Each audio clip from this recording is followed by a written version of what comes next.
Yes, everybody, welcome back to DR Sports. We have 6 games tonight that we are going to go through. Obviously, last night's action, there was some mad games, actually. The Chelsea-Bournemouth game was crazy. Arsenal's game was mad. United's game was, well, I mean, we'll get on to that. I'm sure, Christian, I'm sure you've got something you want to say to me about that 1-1 draw with Wolves. But I do want to start with the Arsenal game. Because I had it on, I was watching the United game, being depressed and crying.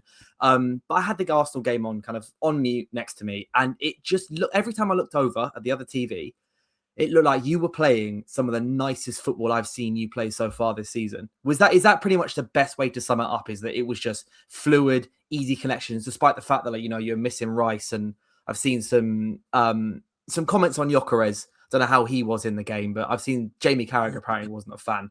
But I want to get the lowdown from you about just how good was that Arsenal game. It wasn't good for 90 minutes necessarily. It was a tough first half. They were in the game. I think Onana in their midfield was really, really good. And obviously before the game, we had the news that Declan Rice was out about 4 hours before the game, which kind of knocked us all back. Wasn't the news that you want to hear. We've had loads of injuries this season, but we've been able to get through it because we've got a deep squad. So, yeah, when you hear that news that probably your best player, your most consistent player is out, it's never good. And you're going into a game where you're playing against probably the most informed team in the league, or definitely the most informed team. They've won 11 games in a row. Oh, yeah, 11 on the bounce is mad. Yeah, they've got players that are consistently performing. They've got a very good manager who I respect, even though he didn't shake Arteta's hand after the game. So that's definitely questionable. I don't know why he'd do that. He said he was cold. He can't wait around. If you see the clip, it literally has a little glance and goes down the tunnel. Have you seen his post-match interview? How vexed he was afterwards. He was like, "No, I'm so happy. I'm so happy with the game. So happy." I don't know what he's doing, man. Like I've always respected Emery. I think he's a good coach, and I liked him as a person. But when you're doing stuff like that, man, like it's just childish. Like, what are you doing? Go and shake the guy's hand. Be humble in victory and defeat. Like you were waiting for his handshake after you beat us in the last minute at Villa Park, and Arteta shook your hand. You lose comprehensively on the night and to the better team, and you just walk down the tunnel. I didn't understand it. But anyway, yeah, we had the news about Declan Rice, which obviously wasn't good. And then, you can't really use injuries as an excuse anymore as an Arsenal fan because the squad is deep. Apart from Rice and I think Calafiori, we had 9 out of our first team out there. So it was still a strong team. I was on the starting 11 with Robbie, Lee and Marty. And I said, I still expect us to win this game. I predicted 3-1. I thought we'd create chances. If we won the game, we'll come down to whether we take those chances or not. Because we've been creating loads of chances. Everton, we obviously won it 1-0. Should have been 2, 3 or 4. Crystal Palace, we had so many chances. Ended up drawing 1-1 and got through on penalties. Against Brighton the other day, so many chances. Just kill the game off. And we don't. They get a goal back. It's 2-1. And it's a nervy last 20 minutes. So I was hoping it wouldn't be similar. But I knew we'd create enough. And yeah, the first half, I know you said you didn't watch it. So for anyone that didn't, if you just saw the scoreline, you'd think maybe it was comfortable. But it was 0-0 in the first half. They had a couple of chances. They opened us up on transition. Morgan Rogers got in a couple of times. Ollie Watkins had a big chance that he scuffed at the near post. There was a time where Onana was running through and Saliba did really well to cover. And Onana ended up diving and they ended up with a corner. So there were a few openings for them. A couple of chances for us, maybe half chances. Gyokres had a header where it comes over Lindelof's head. I think you've just got to anticipate. You can see that Lindelof's not going to win the header. Put it far post. He doesn't. He misses that chance. And then a lovely one where he gets across the front man, makes a great run. And he just gets too much of a contact on it. And it goes kind of wide and over. And if he just gets a little bit less of a contact, the pace is already on the ball. It probably goes in. So... yeah, it was a half of fine margins. You could see that Villa were full of confidence. You could see that they're a good team. They were well coached. And Onana, for me, in Villa's team, probably stood out the most. Just before half-time, he picked up a little knock. And at half-time, he came off for McGinn, which I think played a big part, but it definitely helped us because the physicality, the legs in midfield, you can see dropped. McGinn's a good player, but Onana was having a really good game. And then from then on, from half-time, there was only one team in that game. And I said this on the stream on AFTV because a lot of the chat before the game was about Emery versus Arteta, right? Me and Laurie were going back and forth. He was saying, Arteta, Emery's the better manager. He's been there and done it and blah, blah, blah. And I get that. He's won trophies and he's had a longer career. But for me, comparing Arteta and Emery is like comparing Saka and Theo Walcott and saying, well, Theo Walcott scored over 100 goals for Arsenal and he's won this many trophies. But it's like he's had a whole career in the game.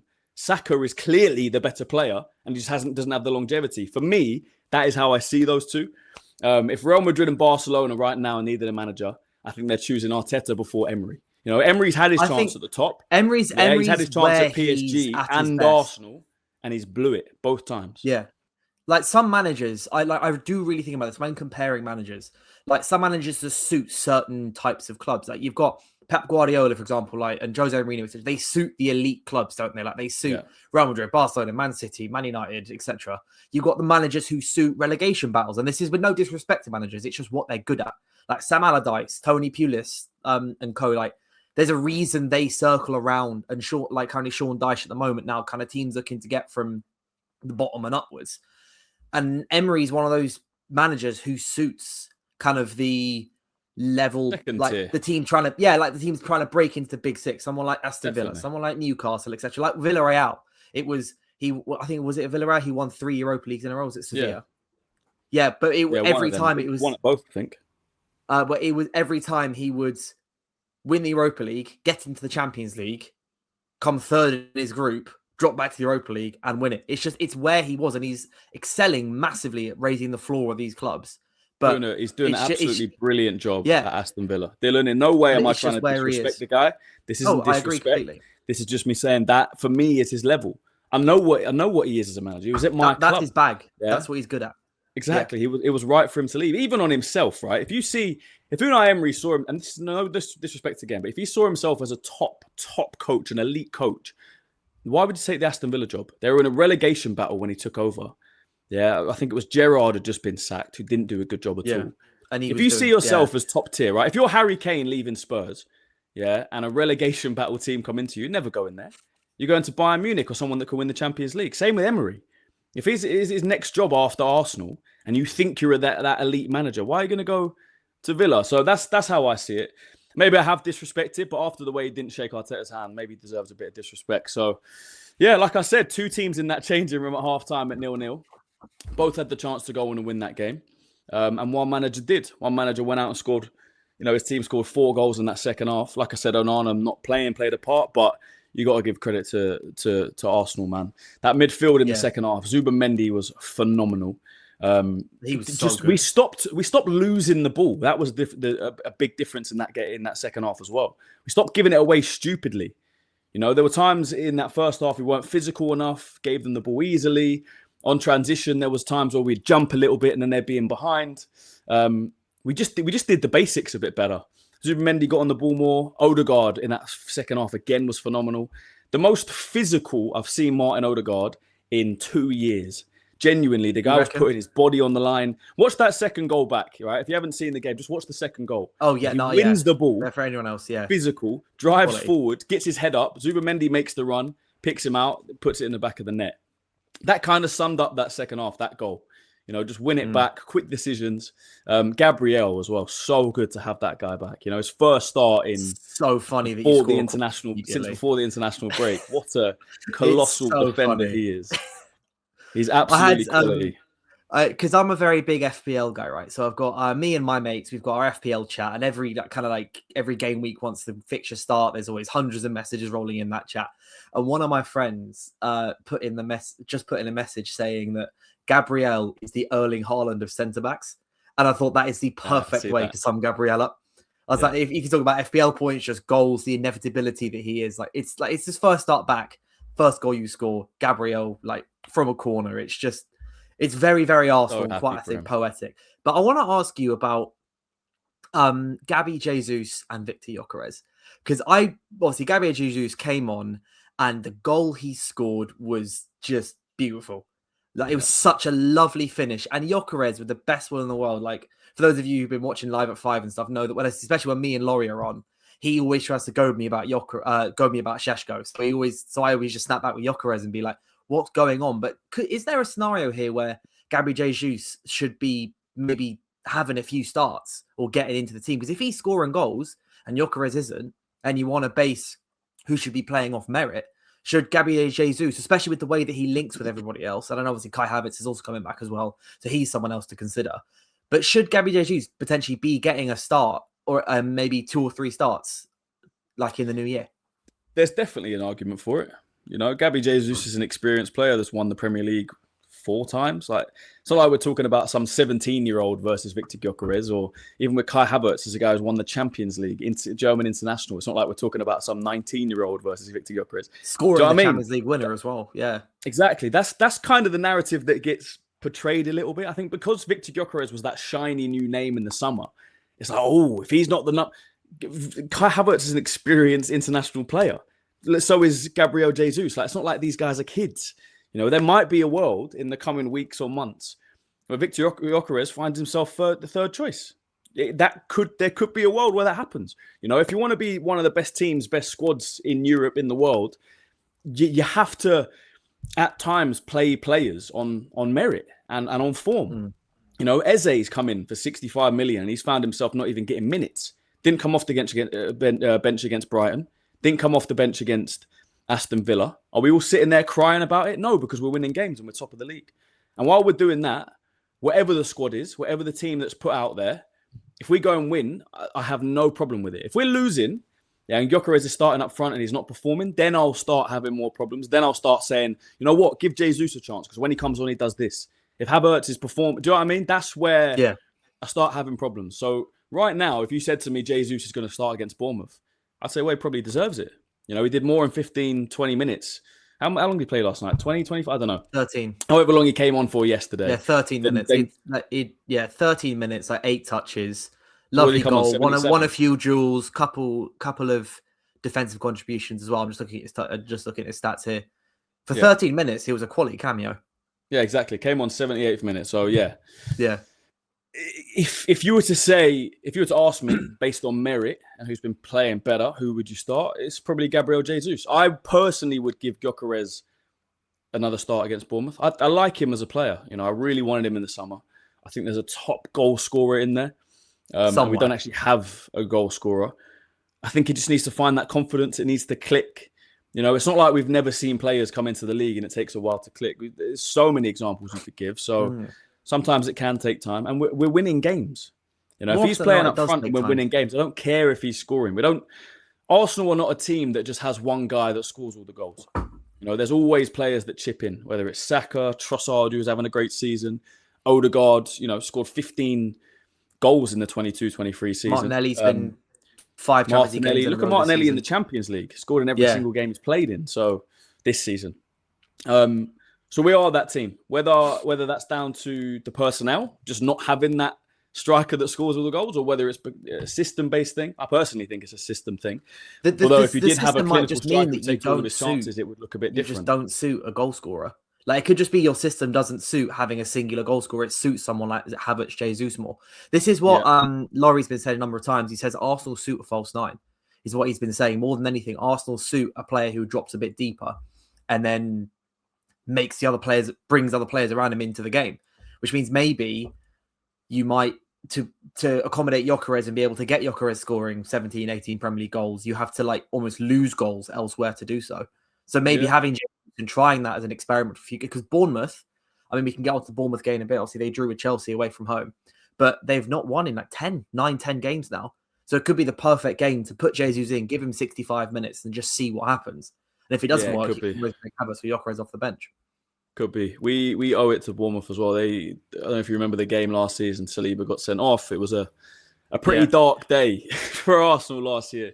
And also looks like... That was like Saliba he took out a man on the halfway line, didn't he? Trossard played just a hospital pass back. Yeah. I think it was Evan Nilsson was through and Saliba just came down at halfway line. It's ridiculous. Yeah, good day for you. How was yesterday? Was that a good day for you? Anyway, we'll get into that in a sec. But we all want to Bournemouth. It's looking like Semenyo's... I saw Romano tweeted yesterday, it's nearly done. So hopefully he's not playing in that game because he's by far and away their best player. But even if he is, look, they're in terrible form. We're in very good form. And on our day, we're good enough to beat Bournemouth. I keep saying this before every Arsenal game now. We will create enough chances to win that game. Whether we win the game or not comes down to taking those chances. You look at the last few weeks where Arsenal haven't been playing bad. this narrative that it's been a rough patch and, but the performances haven't been bad. We just haven't been taking our chances. Everton away played really well. Should have scored 2 or 3, ends up 1-0. Crystal Palace at home in the cup should have scored 4 or 5. It's 1-0 to the 94th minute. They score, it goes to penalties, and luckily we get away. But if that was a Premier League game, we would have drawn. Brighton at home with so many chances, just kill the game. We don't. And I think yesterday it just clicked in front of goal. We have that quality. Yeah. We have that. That's what it felt like. Second half. Flicking over, looking over, just every time I looked at the screen, and Arsenal got the ball. Like that fourth goal is just like, who is it? Is it Trossard that skips past a man, like grabs the ball, skips past a man, gets to Jesus. Lovely finish. Yeah. But yeah, so what you're saying about kind of creating chances and not taking them, that is kind of what the story was last night-ish for Man United. But talk to me, man. Because hold on, before you get into it, you put go on. Where is it? Here we go. You put a message in a group chat where someone said, Dylan, enjoy your monthly win. And you said, Wolves at home next, broski. We'll show you how to actually score a legitimate goal against them. What happened? Because even the goal you scored, it was a big deflection. It was a deflection. Yeah, I know. It was literally. Talk to me, man. It was a rough day. Did you watch our game against Newcastle? Yeah, I did actually. The one where we won 1-0. So 10 of those 11 players, 10 of them 11 players started. The only different change in starting 11 was Mount was out because he's injured and Xerxes came in. Yeah. But what also happened was every single player was playing in a different position to the win over Newcastle. Like I watched that win over Newcastle. It was a 4-2-3-1, changing to a 4-4-2 at the end of the game. Whereas it was 6 at the back, to be fair, when Newcastle were attacking. But 10 minutes ago, we're like, right, we're just going to try and hold on to our lead. We played well. We looked solid. We looked organized. We looked cohesive, like any word you can think of for a solid block of players who understood the assignment, understood what to do. And so I watched that Newcastle game and I'm like, you know what? Maybe something's clicked now. You think Amorim's got them in the right positions. He's got them understanding what they're going to do. He's going to understand this. And then the starting 11 comes out for the Wolves game. And I think, okay, only change here is Mount for Xerxes. Xerxes kind of likes playing in between the lines a bit. He's still kind of good at linking up. So in terms of someone coming in for Mount, I don't mind it. I wanted Shea Lacey to start personally. I'd like to see him being given, or even just come off the bench. But I thought, okay, we can still play the same way we did against Newcastle. And, because we in that first half, we created chances and we scored some goals. And then we rock up and it's a 3 at the back. And I'm like, why? In what world does that, we beat Newcastle, got our second clean sheet of the season, and then you immediately change everyone's role. And then even Aiden Heaven, who when we have been playing 3 at the back, he's been at central centre-back and he's been great. He's at right centre-back suddenly. And it was every single decision Amorim made. It felt like what he was trying to do was make a point. In that he was saying, we can play 4 at the back and we can beat Newcastle. And then we can also play 3 at the back and we can still beat Wolves, so we can win either way. We can win with either system. And he ended up proving everyone else right by not beating Wolves with his preferred formation, the one he's worked on for years at Sporting and Braga, etc. And for the life of me, I couldn't figure out. And then Xerxes scores, and then so obviously we go 1-0 up. Yeah, lucky deflection, but at the same time, great work from Aiden Heaven beforehand. He driving from. It was really good work from Heaven to basically create the entire goal. And then we can see just before halftime, we do concede corners left kind of a little bit at points. And it was annoying, but I was like, it's fine. It's 1-1. It's very Man United to concede. It's exactly the same thing that happened when you went to their ground. You were 1-0 up. They scored just before halftime and then it finished 4-1. Yeah. But then second half, we then ripped through them. And I was like, we're at home. We've got players. We've got, young, good players, hungry players off the bench who can do something. And then we changed to a back 4-ish for the second half. But then we take our goal scorer off, Xerxes, who, by the way, did need to come off. He was losing the ball, just like Newcastle. He was losing the ball left, right, and centre. And then we kept trying to overload their wide areas. And Amorim after the game was like, yeah, we went 3 at the back because we knew they were going to overload the wide areas. And I'm like, why are you giving them any respect? With all due with all due respect to Wolves, disrespect them. They are terrible.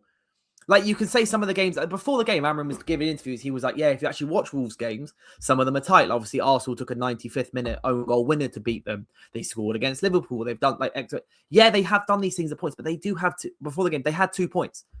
End of the day, if you attack them, us as Manchester United should be able to be man for man better than them.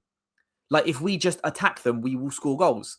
And we were like, let's overload wide areas. Let's build up with Luke Shaw and Dallo or Dorgu at left wing back, and build up in the wide areas and not play through the middle and give Mana Ugarte so much of the ball.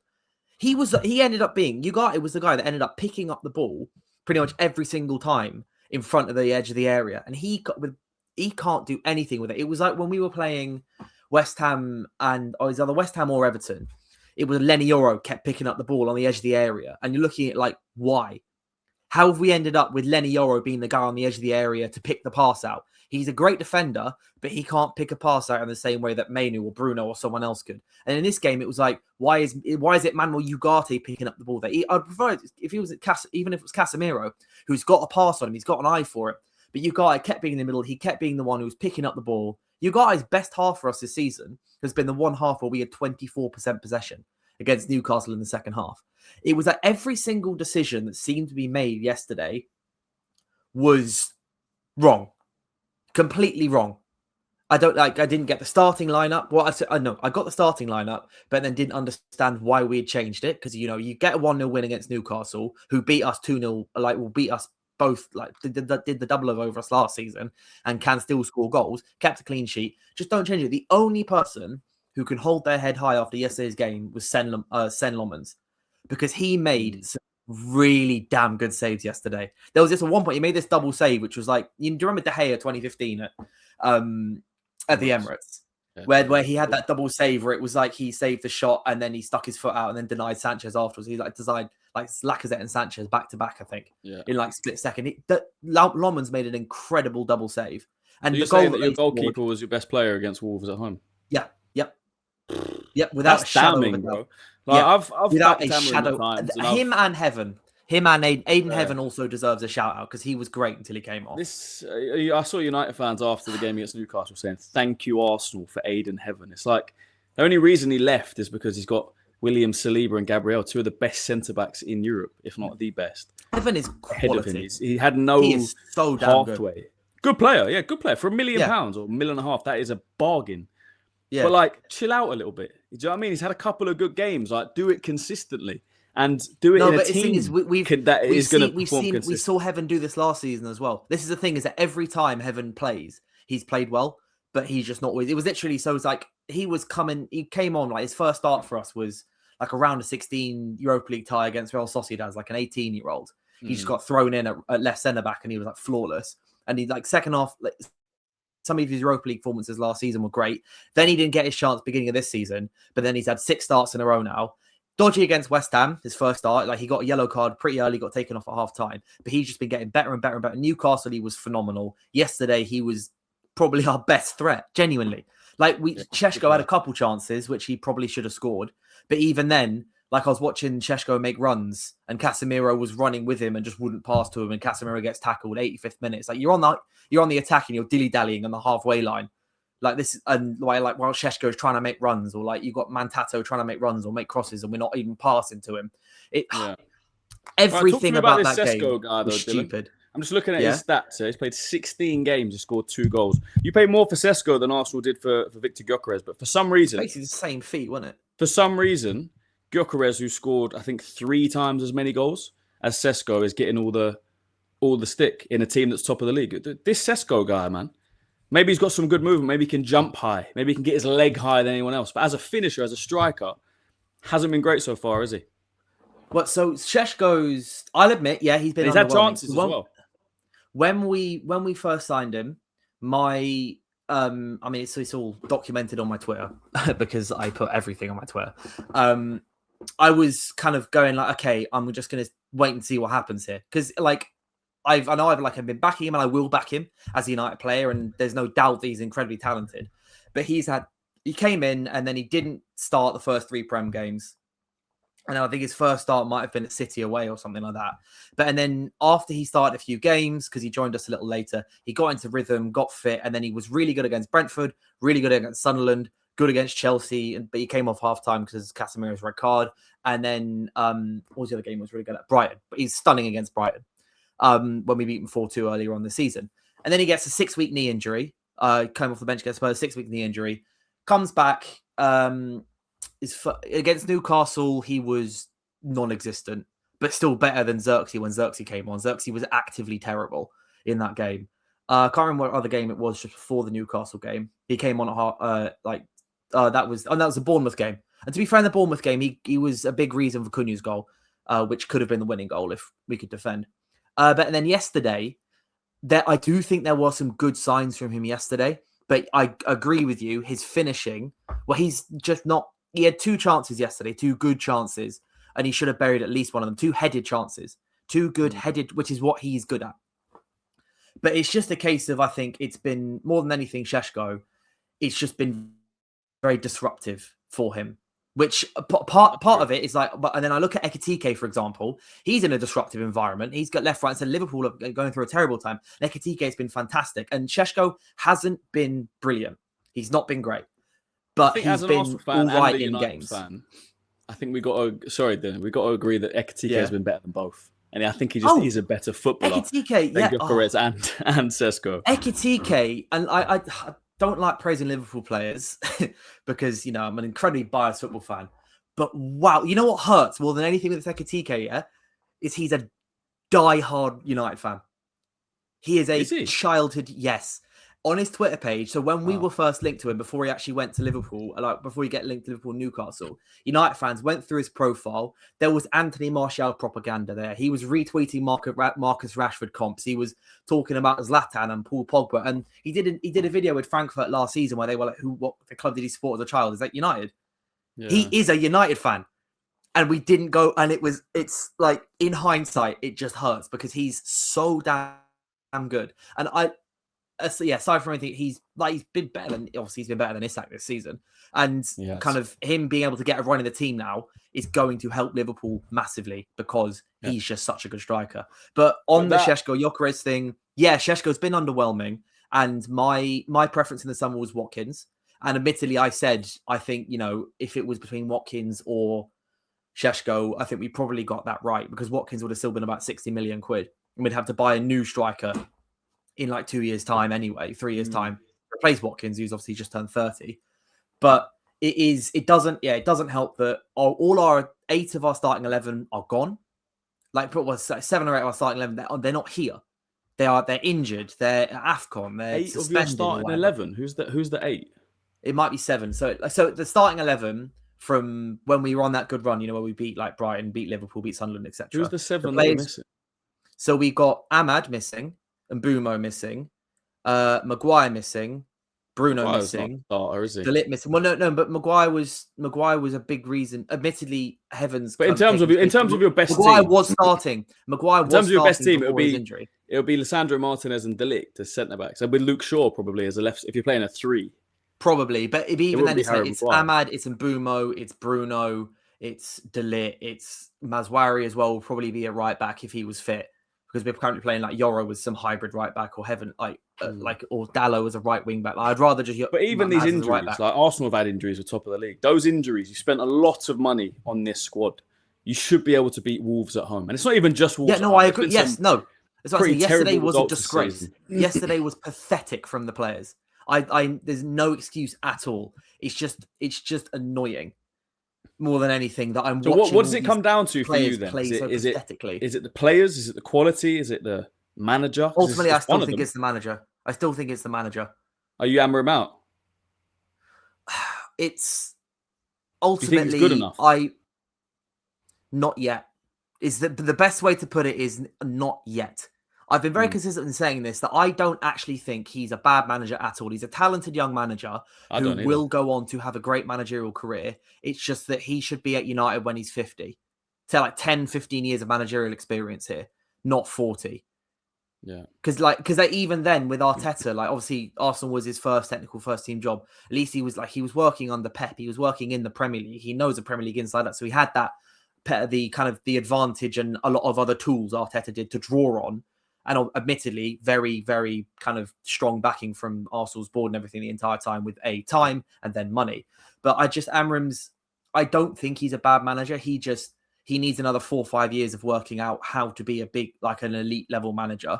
Yeah. Be able to like kind of make these 4 at the back changes and not try and make points and not try and stick stuff and overcomplicate stuff and like just simple basics. It worked And for he us under needs- Sir Alex for years. Yeah, he Good- also needs good- to know how to adapt. Yeah, You need to know how to adapt. I put this. I've got an acting background, all right? In acting terms, I would say it's like directing a short film, yeah, with some decent actors, and it gets really well received. And all of a sudden, you're directing a Hollywood feature film with De Niro and Al Pacino, and it's like now you're going to treat those actors the same way you treated the actors. You don't do that. Do you know what I mean? It's a different kettle of fish. It's different. You have to adapt to who you're working with. He hasn't adapted, right? He's trying to do exactly the same thing at Manchester United as he did at Sporting Lisbon. He's got different players. It's a different atmosphere. It's a different pressure. And it's just not working. It's not working at all. And he refuses to change. Earlier this month. He changed it earlier this month. He changed it, and then now he's changed it back. Yeah, that's changed it back for Wolves at home. Doesn't make sense. That's exactly why I'm just so annoyed.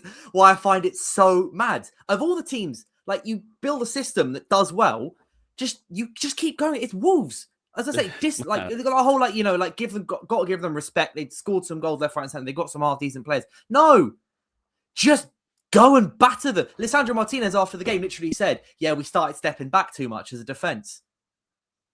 Why? Arsenal got pelters for winning Why? against Wolves the way we did. Yeah, United. Yeah, drew. because the way you won was a disgrace. Huh? The way you won, you didn't even score a goal. It was like what they scored, and then they also scored 2 own goals. I know what we did. Would you rather have won in the disgraceful way last night? No. What we did was worse, but it doesn't change the fact that you barely beat Wolves. Well, I've been there. We didn't even beat Wolves. Aston Villa, innit? I know. No, yeah. Props off to you, but it just aside from it's just I find it infuriating, and I'm going to spend the next. It's New Year's Eve now, and I'm just going to spend it seething. I'm gonna go do some. You're gonna have to hold it, man. You know, I'm not really the guy that does the whole like grilling thing. No, a little bit, but you're gonna. I'm sure some other people. I'm sure Kenya's. Kenya has been in my DMs non-stop since full time. I can imagine. It hurt, and I'm in a group chat with all the AFTV writers, and it's me and 60 Arsenal fans. Last night was long. Well, let me just read that message one more time, because I'm pretty sure you sent this in that group chat, didn't you? Yeah, it was. Shout it was was out in Kenya that chat. for posting this. Yeah. Someone said, "Dylan, enjoy your monthly win." You said, "Wolves at home next, broski. We'll show you how to actually score a legitimate goal against them." Yeah, was it? And we did it. We did that. No, but it was like, barely. It was pathetic. It was pathetic from Amorim. Pathetic performance from 9 of the 11 players. And I miss Ahmad. He's busy being like player of the tournament at AFCON. Yeah, Ahmad and Burma and Bruno are your 3 best players. I think you're definitely missing them. 3 most important players. And De Ligt. I think De Ligt's been very good this season as well. Them and De Ligt, yeah.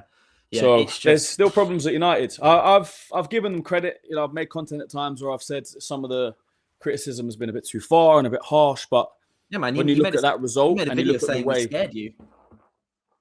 Yeah, it was never a scared me in terms of what they're going to do against Arsenal. It was scared me in terms of I saw foundations for them potentially building the blocks to get back to being Manchester United.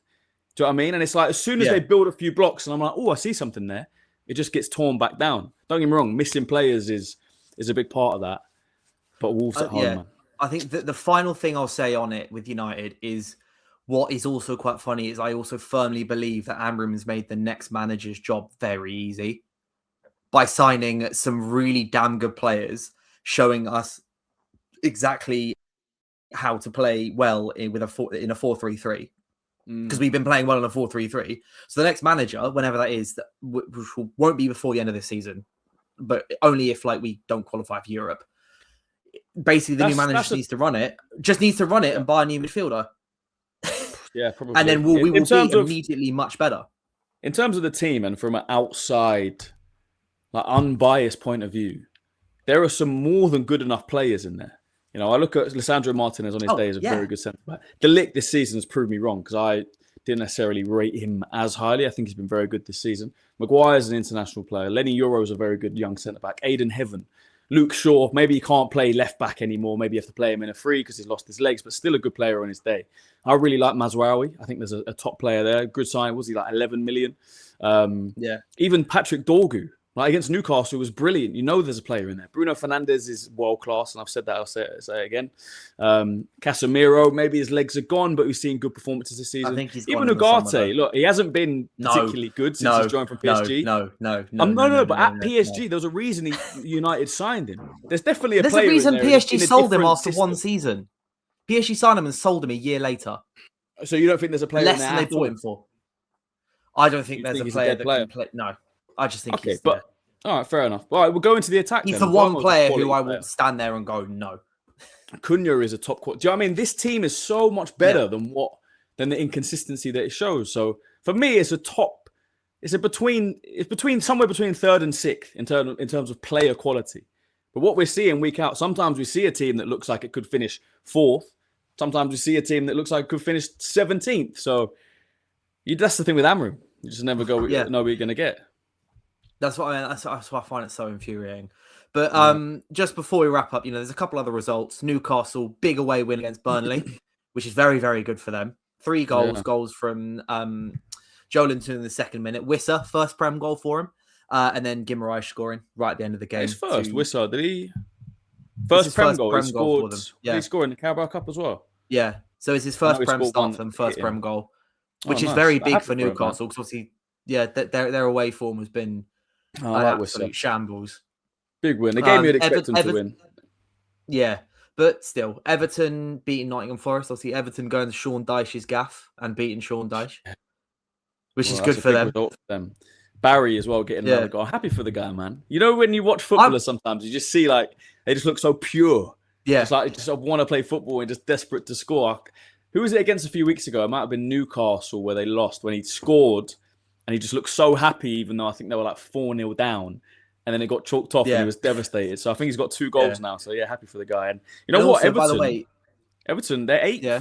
He's doing a really good job. Moyes is doing. I've got to say, what the other goal scorer, James Garner, he's ex-United from our academy.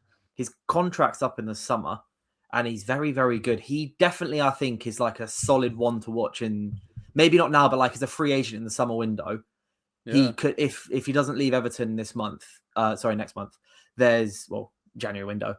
There's a solid, decent player there, I think, in someone's hands. I think a team like Spurs would do very well for someone like him. And then we're linked with him as well. But then also West Ham getting a draw against Brighton. Have you seen Danny Welbeck's second penalty? Yeah, he tried to Panenka it. And hit the bar. Yeah. Long day for him. But a big point for West Ham.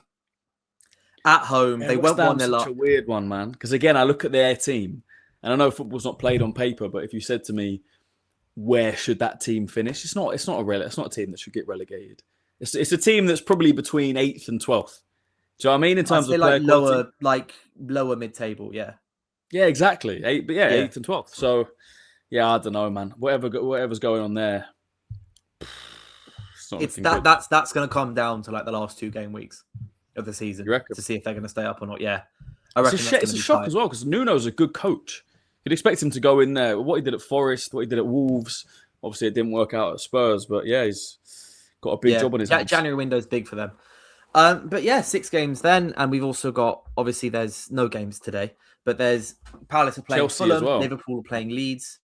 Didn't mention Chelsea. The Chelsea Bournemouth game as well. Yeah. Have you seen Neto's goal? Sorry, not Neto, Enzo Fernandez's goal. Yeah. Beautiful goal. Lovely really goal. Good That game was 2-2 in 25 minutes. Yeah. We were watching it. We were on the AFTV watch along, and it was on just before the Arsenal game started. And we were like, what's going on in this game? There was some good football. It was open. Defensively wasn't the best, but going forward, there was Chelsea, man. Chance after chance. And then, obviously, we were then watching the Arsenal game, and I saw finish 2-2. How can I see that first 25 minutes and that goes and finishes 2-2? But, Chelsea got deficiencies, man. Moises Caicedo, I really rate him, but gets himself booked after 4 minutes. 4 minutes with City next. Bro, that just changes. It's not even about City. It just changes the way you play your game. Do you know what I mean? Then you can't be as physical. You've got to be a bit more cautious in the challenge. It's just silly. So Chelsea are another one of those teams. You don't know what you're going to get. Sometimes it look like they could finish 3rd. Sometimes it look like they could finish 10th. So it's crazy. And they're level on points with us. And I don't think they've... 2 teams I actually think are fairly similar in terms of... I'm not sure they've won a game since they beat us 1-1 at Stamford Bridge. A massive win they had against us. Their last win was 3-1 against Cardiff. They've won 2 of their last 8. That's mad, isn't it? That's worse Crazy. than A us. couple of weeks ago, they were in a title race and found a sticking their chest out. So just goes to show football can change very, very. You reckon? Just final question before you wrap up, though. Do you reckon you've beaten Villa out this title race? I never thought they were in the title race. That's no disrespect to Villa. I think I don't think they were in it. I think they've got a good team. They've got some good players. They've got a good coach. They're a good unit. But I looked at that team last night. I saw Victor Lindelof, who obviously United fans will know a lot about. He's not. Come on, he's not a Premier League winner. Jadon Sancho on the wing.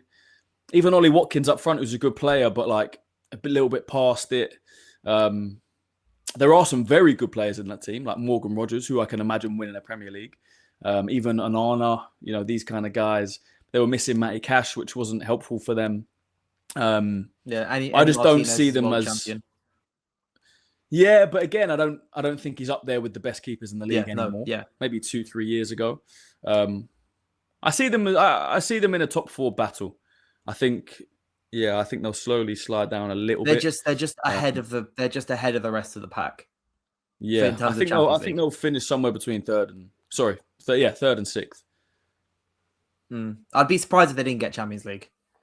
I'd be very something would have to happen for them to not get Champions League, like something like a proper drop off, because they're 9. They're like 9 points ahead of 5th. They're like 9 points ahead of 5th. Like they would really have to drop. They'd really have to drop 9 points. Yeah, that's true. They've given themselves. And 5th is Chelsea and us. Like that's true. Yeah, they will. They'll get. But then again, Villa are very good at bottling Champions League places, by the way.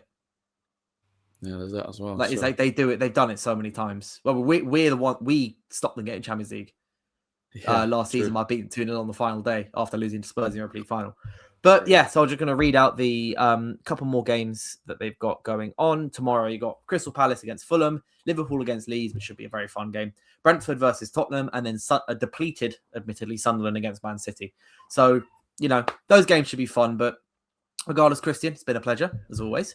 Thank you guys so much for watching. You guys on DR Sports, thank you so much for watching. Let me know what you think. If there's United fans out there, let me know if you agree or not with me. Arsenal fans, do you agree with Christian? Do you think maybe that were Villa ever in the title race? Are they not in the title race? Also, Chelsea fans, I want to know what your thoughts and assessments are on obviously Chelsea, what's going on, but also the Enzo, kind of the whole Enzo Maresca thing. Is he going to stay? Is he not going to last the season? As Jamie Carragher said before, he thinks he's done by the end of the season. But apart from that, thank you guys so much for watching, and I hope you have a fantastic New Year's.